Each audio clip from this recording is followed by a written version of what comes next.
রাজু মল্লিক আপনাদের সামনে উপস্থিত হয়ে গেলাম খুলনা সার্কিট হাউস ময়দানে, যেখানে সকাল 8 ঘটিকায় ঈদের জামাত অনুষ্ঠিত হলো। ঈদের জামাত শেষে যে ঈদগাহ যে ময়দানে যেখানে স্টেজে বসে ইমাম সাহেব যেখানে বসে বয়ান দিতেছিল, সেই বয়ানে স্টেজে বয়ান চেয়ারে বসে এতক্ষণ আমরা সবাই যারা উৎফুল্ল জনতারা বসে ছবি তুললাম। ঠিক সেমন একটা জায়গায় বসে আমিও আপনাদের সামনে দুটা কথা বললাম। খুলনাবাসী সবাইকে জানাচ্ছি ঈদ মোবারক, ঈদ মোবারক, ঈদ মোবারক। ভালো থাকবেন, ভালোবাসবেন সবাইকে।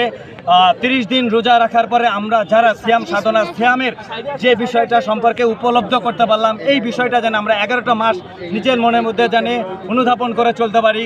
গরিব দুঃখী বড় ছোট সবাইকে যেন ভালোবেসে ঈদের আনন্দ যেন উপভোগ করতে পারি। বৈষম্য হিসাবে আমাদের দেশটাকে যেন সামনের দিকে আরও আগায় নিতে পারি।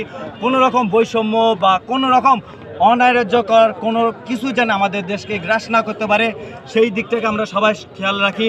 আসসালামু আলাইকুম, আমি রাজু মল্লিক এখান থেকে বিদায় নিচ্ছি আপনাদের সবাই সামনের থেকে। আল্লাহ হাফেজ।